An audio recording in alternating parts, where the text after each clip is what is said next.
Jeremias, capítulo 17, versículos 7 e 8. Jeremias, capítulo 17, versículos 7 e 8.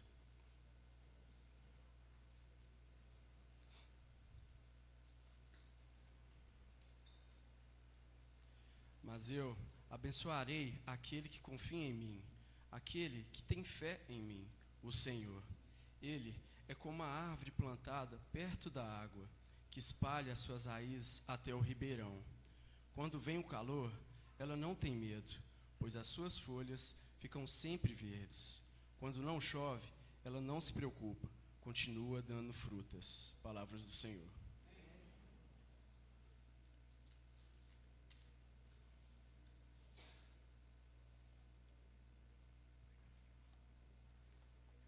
Bom dia, amada igreja. Sem o Senhor, nós somos apenas miseráveis pecadores. Em Jesus, nós somos chamados filhos de Deus. Sem Cristo, nós não somos nada, irmãos. Toda a honra e toda a glória seja dada sempre a Ele. Amém? Irmãos, essa leitura, obrigado, Kevin, por ter lido a palavra do Senhor.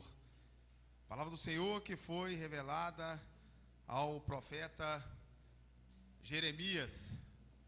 E um momento difícil, aonde o Senhor estava manifestando a sua palavra como gesto de disciplina ao povo de Deus, pela a sua rebeldia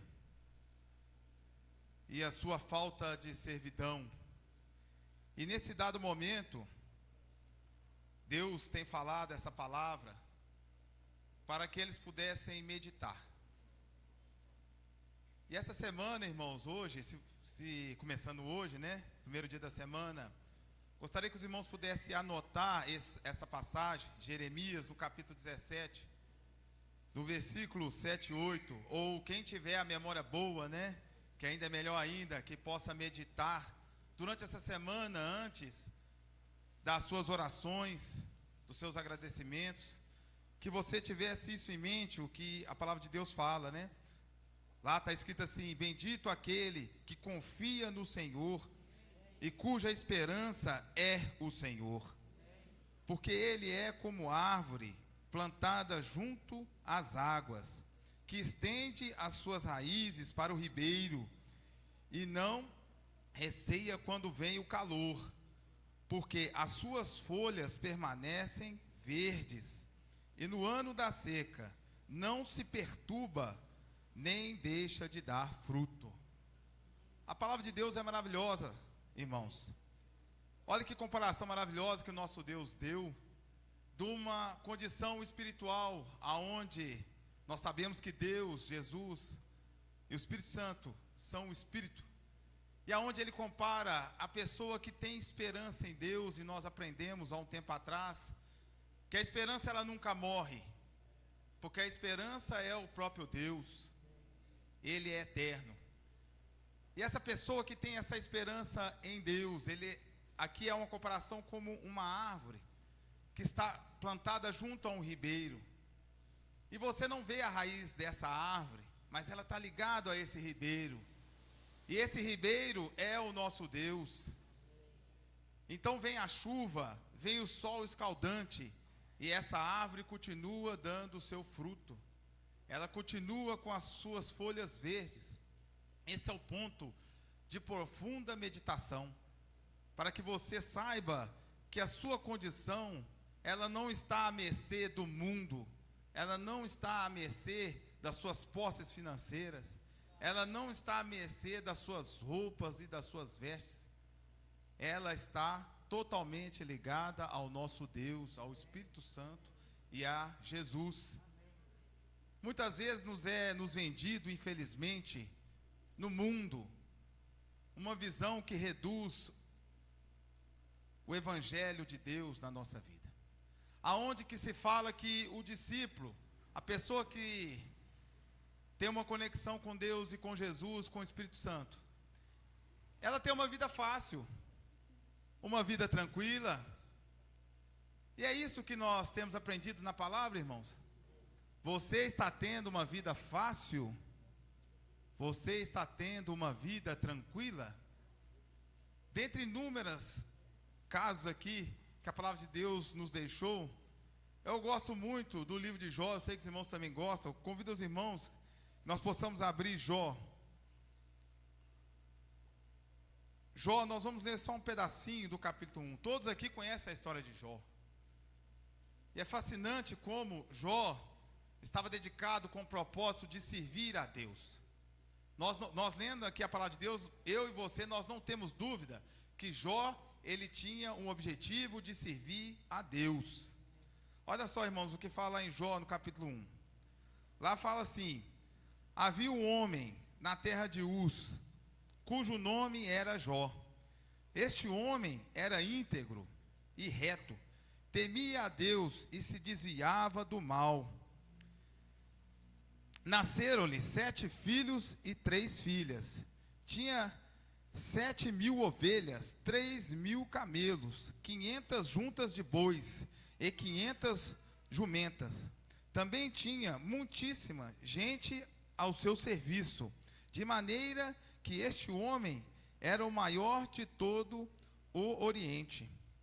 Os filhos dele iam às casas uns dos outros e faziam banquetes, cada um por sua vez, e mandavam convidar as suas 3 irmãs a comerem e beberem com eles. Quando se encerrava um ciclo de banquetes, Jó chamava os seus filhos e os santificava. Levantava-se de madrugada e oferecia holocaustos segundo o número de todos eles. Pois Jó pensava: assim talvez os meus filhos tenham pecado e blasfemado contra Deus em seu coração. Jó fazia isso continuamente. Irmãos, olha a história de Jó aqui, nesse começo. Fala que Jó era um homem rico. E ele não era só apenas rico, né? Ele era tido como o homem mais rico do Oriente. E nós sabemos, irmãos, que a condição da riqueza, do nível que Jó tinha, era muito difícil a pessoa não se apegar à confiança da riqueza, do dinheiro, né? É muito difícil. A posição de Jó, se você for olhar, a posição de quem era rico e muito rico, era muito difícil ele ter uma servidão a Deus. Nós vemos isso lá em Mateus, no capítulo 6, quando Jesus está falando sobre que seria mais fácil, né? A pessoa servir ao dinheiro, né? E ele atribui esse dinheiro, essa servidão ao dinheiro, a Mamon, né? Que seria o demônio, né? O Deus do dinheiro, trazendo essa visão, e que não se poderia servir a 2 deuses, ao dinheiro e a Deus.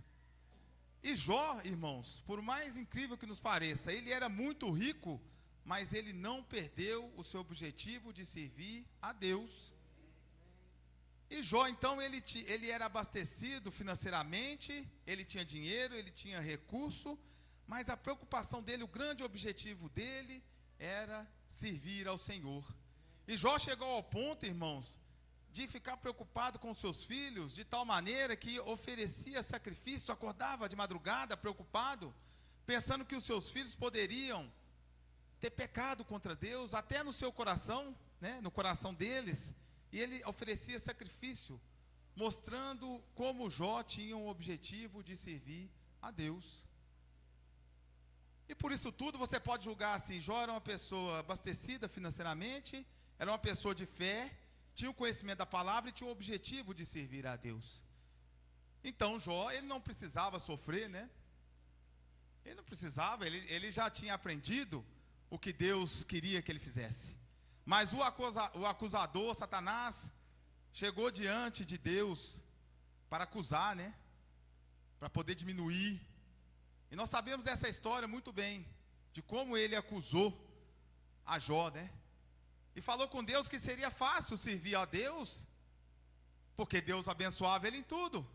Ele tinha filhos, ele tinha dinheiro, ele tinha servos, né?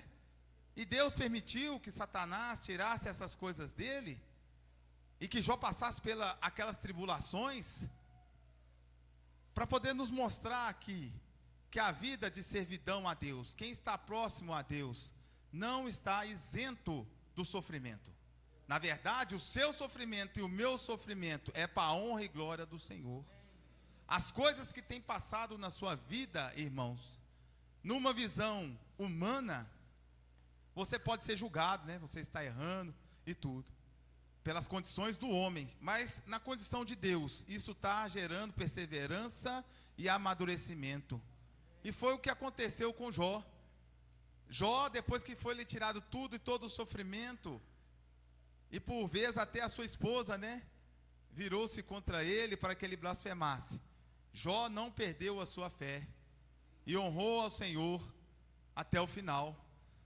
Mas Jó atribuiu o que ele estava passando pela vontade de Deus, porque aqui nós estamos vendo que houve uma situação numa condição espiritual, né? E que Jó sofreu essa condição, mas não lhe havia sido revelado naquele momento por que ele estava passando por aquilo. E você, irmãos, por que será que você está passando por essas dificuldades? Por que você está passando por essas lutas? Por que nós estamos passando por essas doenças? Jó tinha motivo, né? Ele passou por luta, passou por doença, pela perca dos filhos e por toda aquela riqueza, irmãos. E ele não se apegou àquilo. Deus dá e Deus tira.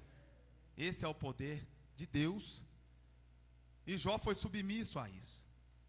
Trazendo essa visão, irmãos, que a nossa servidão a Deus não é uma servidão fácil. Inclusive, se você estiver tendo uma vida fácil, certamente que talvez nós estamos deixando passar essa ética, igual o João está nos mostrando, né? Essa ética cristã. Aqui no Instituto nós estamos estudando, né? O João está trazendo para nós a palavra de Deus, trazendo sobre essa ética cristã, essa ética, essa conduta apresentada por Deus através da palavra, o que é esperado de um discípulo, né?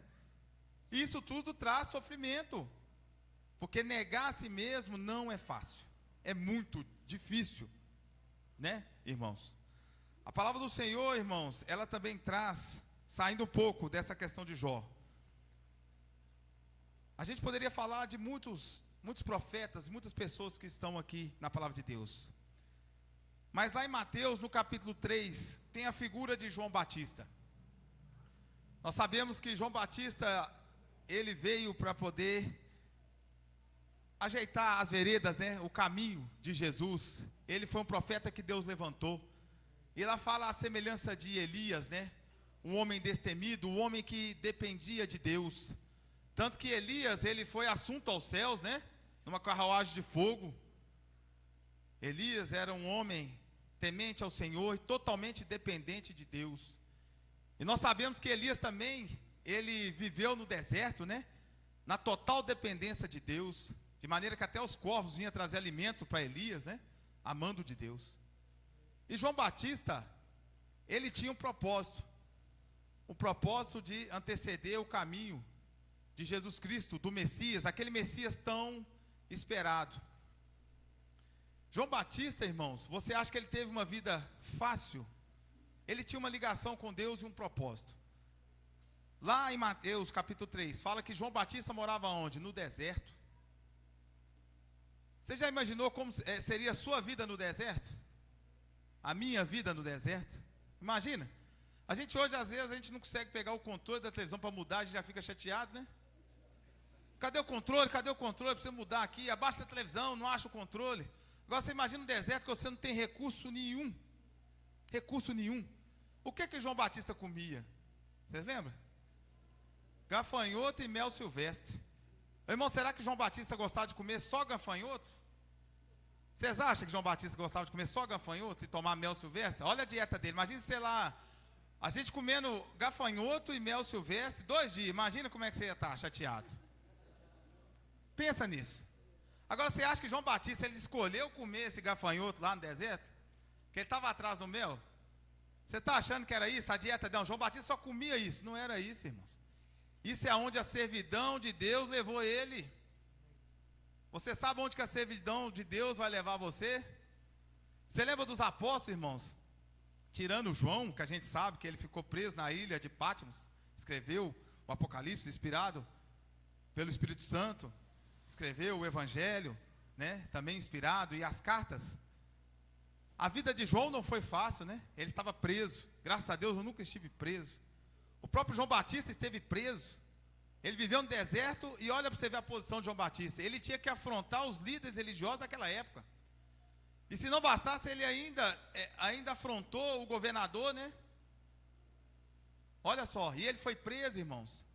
Agora vamos falar aqui, humanamente, que motivo João Batista teria de desafiar essas pessoas, se não fosse a Deus, se não fosse pela vontade do nosso Senhor?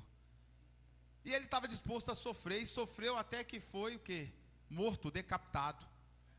E se nós chegarmos certamente para João Batista e falar assim: João Batista, se você pudesse voltar atrás, você faria diferente? Irmãos, você acha que ele faria diferente? Que ele rejeitaria a missão que Deus deu para ele? O que vocês acham? Certamente que não, né? Certamente que não. Porque ele morreu em prol da palavra de Deus. E por que eu quero uma vida fácil? E por que às vezes eu reclamo que está tudo muito pesado, está tudo muito difícil, rejeitando essa disciplina de Deus? Porque muitas vezes eu sou um menino mimado, né? E não quero aceitar a disciplina, não quero aceitar a vontade de Deus. O Evangelho traz Jesus falando, o próprio Jesus falando, né? Quem quiser vir após ele tem que fazer o quê? Negar a si mesmo. E nós negamos a nós mesmos todos os dias. E ele ainda completa, né? Que nós devemos pegar a nossa cruz e ir até ele. O que é o significado da cruz para nós? Quando alguém estava condenado à morte, é que pegava a sua cruz naquela época. Era este o contexto. E muitas vezes nós atribuímos pegar a sua cruz, estar disposto a morrer por Cristo, apenas no momento que você vai estar ali diante de uma espada, diante de um enforcamento, diante de uma fogueira, diante de um revólver que seja, né? Para poder chegar esse momento de morrer por Cristo. Eu tenho um amigo, é o Gustavo, e ele faz parte de uma denominação, o Jaime conhece ele, a gente começou uma conversa sobre a palavra, a gente sempre conversou algum tempo sobre a palavra de Deus, o nome dele é Gustavo. E é um rapaz assim muito inteligente, e eu gosto muito de conversar com ele sobre a palavra de Deus. E ele falou que um desses acampamentos, igual vai ter o acampamento dos jovens aqui, um desses acampamentos lá da igreja lá, eles reuniram os jovens, né, e foram para um lugar, para um sítio. Aí alguém teve uma ideia brilhante, e eu estou falando essa ideia brilhante não porque questão de denominação, porque muitas vezes nós temos ideias muito brilhantes, né? Alguém teve a ideia brilhante e falou assim: ó, vamos chegar à noite, os jovens vão estar ali preparados para dormir, nós vamos pegar umas armas de brinquedo. Olha a ideia bacana que eles tiveram, hein? Nós vamos pegar uma arma de brinquedo, e nós vamos encapuzar alguns homens, né, lá, e nós vamos tirar alguns jovens para fora e pôr eles de joelho, e fazer com que eles neguem a Jesus, ver como é que está a fé desse pessoal. Isso é um fato real que aconteceu lá. Olha que ideia brilhante. Agora você imagina o desespero daqueles jovens. Nós estamos falando de jovens, né? 12 até 18, 19 anos. Eu não estou falando para vocês fazerem isso não, viu, irmão? Não pode fazer isso não.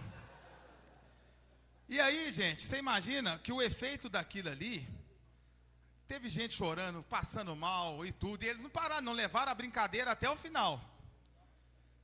E alguns negaram, outros não negaram, nem teve aquela coisa toda, mas todos eles ficaram traumatizados. Isso deu um problema lá que ele falou, teve gente que saiu da congregação, mas deu uma confusão danada. Mas algumas pessoas, né, negaram, outras não. Mas não é sobre isso que nós estamos comentando. Porque morrer, nós estamos falando de morrer, de matar a nossa carne. Você tem que estar disposto, sim, a morrer por Cristo, e é isso que Cristo espera de nós. Inclusive, nós temos que estar disposto a morrer até pela nossa esposa e nosso próximo, né? Isso é muito difícil. Porque se tratando de casamento, quem é casado sabe a dificuldade, tanto da esposa, quanto a do marido, né? Porque às vezes o seu cônjuge, e às vezes eu sou um poço de problema, né? E às vezes um problema muito fundo. Mas aquela pessoa dentro do cônjuge, que está mais próximo de Deus vai ter que ser uma bacia enorme para conter esse problema. Trazendo a visão do quê? Se você está próximo de Deus, você é o que mais vai ter que sofrer. Porque muitas vezes você vai ter que pedir perdão até sem ter cometido um erro. Para que de alguma forma aquilo chegue no coração daquela pessoa, com o seu exemplo. O querer estar certo no mundo, ele vai contra os princípios de Deus. Porque o certo do mundo não é o certo da palavra, não é o certo de Deus. O certo do mundo, ele preserva o ego, a vaidade, a luxúria. Eu acho que não tem nada a ver isso aí. Você já viu aquela cultura do nada a ver? Não tem nada a ver. Não, você pode fazer isso, irmão. Você tem total liberdade em Cristo Jesus. Não é isso que a palavra de Deus vem trazendo. É uma vida de renúncia, é uma vida de sacrifício. É isso que Deus espera de um discípulo e de uma discípula. Uma vida de servidão. Nós não vendemos um evangelho barato, irmãos, aonde que nós temos que saciar a nossa própria vontade. Não é isso que a palavra de Deus nos ensina. A semelhança de Cristo, quando nós vemos lá em Filipenses capítulo 2.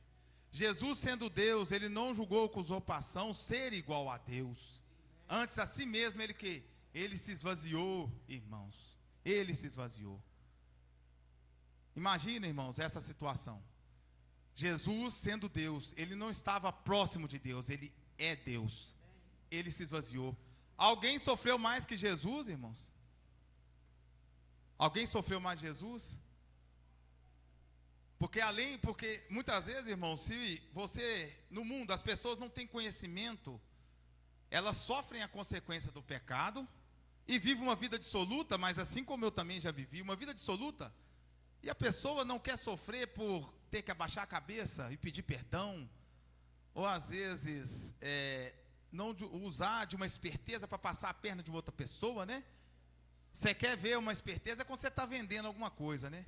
Você quer vender um carro, você quer vender uma casa. Você já viu que muitas vezes a gente não quer o preço justo, nós queremos ganhar mais, e a pessoa que está comprando, ela quer comprar mais barato. Mas o preço justo, ele fica ali, ninguém está procurando o preço justo. Nós temos essa cultura, né? De querer vender o que nós estamos vendendo com um preço maior, a pessoa que quer comprar também quer comprar com preço menor, mas ninguém está preocupado com o que é justo. Porque essa justiça vem de Deus, o que é justo, deve ser pago o que é justo, né? Pela vontade do Senhor. E trazendo essa visão, Jesus, ele se fez justiça de Deus por nossa causa. Ele se abdicou de tudo e pagou um preço com a sua própria vida. Jesus, ele sofreu tanto por você e por mim, que ele perdeu a sua própria vida. Quem vai falar que sofreu mais que Jesus? Ninguém. Porque Jesus tinha um conhecimento, e ele não fez isso porque você merecia, ou porque eu merecia, ou porque você é uma pessoa bacana, que você tem uma postura correta. Não foi por causa disso. Não foi por causa disso. E por que então que eu vou tratar minha esposa esperando que ela me trate melhor? E se ela não me tratar melhor, eu vou deixar ela de lado? É assim que Jesus nos ensinou? Jesus não me ensinou isso. Jesus ensinou que se eu for ferido uma face, eu devo virar a outra face. Mas só que isso não é uma condição do mundo, normativa do mundo. Isso é uma condição do Espírito. Então, eu vou ter que me achegar, eu vou ter que me humilhar, às vezes eu vou ter que me rastejar, por causa dessa servidão a Deus. E é isso que a palavra de Deus traz. E trazendo uma última referência, irmãos, nós estamos finalizando, em Hebreus capítulo 5. Peço, irmãos, que possam abrir.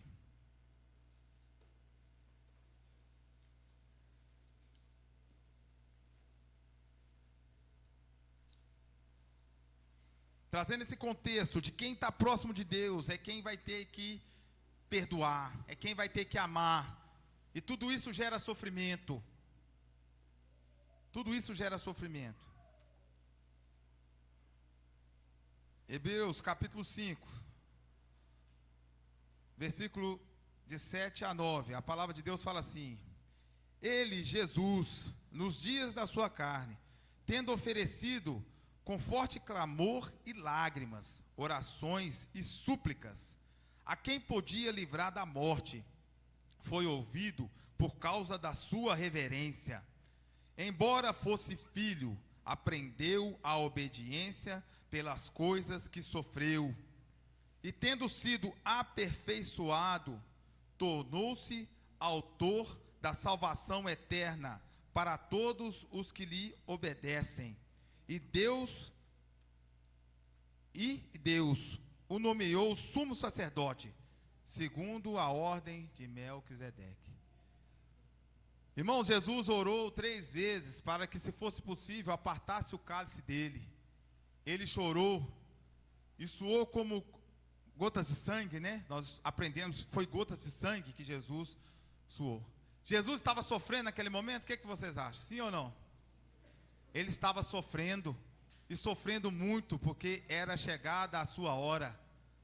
Mas aqui fala que Jesus aprendeu, ele foi aperfeiçoado através do quê? Da obediência. Você viu aqui? Jesus, ele veio para poder morrer e pagar os nossos pecados, ele sabia. Mas a condição da carne, naquele momento, tinha que ser totalmente tirada. Você lembra que antes dessa oração, no Getsemane, o que ele falou? O espírito está pronto, mas a carne é o quê? A luta naquele momento era da carne, pela dor, o sofrimento. Quem vai de encontro a alguma coisa sabendo que vai sofrer? Qual o motivo que você tem para poder pôr a mão no fogo, sabendo que você vai queimar a sua mão? Era isso que estava acontecendo. Porque para aquelas pessoas ali, talvez era loucura. Por muitas vezes os discípulos olhavam e falavam, né? Não, Senhor, que não te aconteça isso. E ele repreendeu a Pedro, porque Satanás estava usando ele. E falou, você conhece as coisas dos homens, mas não as coisas de Deus. Então, Jesus, ele sofreu naquele momento. Mas ele aprendeu a obediência através do quê? Da sua atitude. E ele foi o quê? Aperfeiçoado. Essa foi a missão que Deus deu para ele. Jesus sendo Deus. E a gente fica pensando, né? Como é que Hebreus trata, né? Jesus foi aperfeiçoado. Esse aperfeiçoamento era por causa da conclusão da sua missão, né? Então, quando você fala assim, algo foi perfeito, é porque cumpriu o seu propósito. Por muita gente fala assim, a palavra de Deus nos chama a ser perfeito, né? Está trazendo a visão do amadurecimento, para que nós possamos ser maduros, trazendo a visão de que nós devemos aceitar a vontade de Deus. Então, irmãos, para finalizar, que nós possamos meditar, que a sua força, a sua dependência vem de Deus, porque você é uma árvore que está junto ao ribeiro. E a sua raiz, irmãos, o mundo não vai ver a sua raiz, porque ela está debaixo da terra. E eles vão estranhar e falar assim, como pode essa pessoa continuar dando fruto, essa pessoa continuar com essa folha verde, e esse tanto de tribulação, esse sol escaldante que ele está passando na vida dele, essas dificuldades que ele passa, e como pode ele estar persistindo? Porque essas pessoas não estão vendo a sua raiz. A sua raiz está ligada com Deus através do Santo Espírito, né? E tudo é para a honra e glória do nosso Deus, em nome do seu Filho Jesus. Amém? A palavra do Senhor.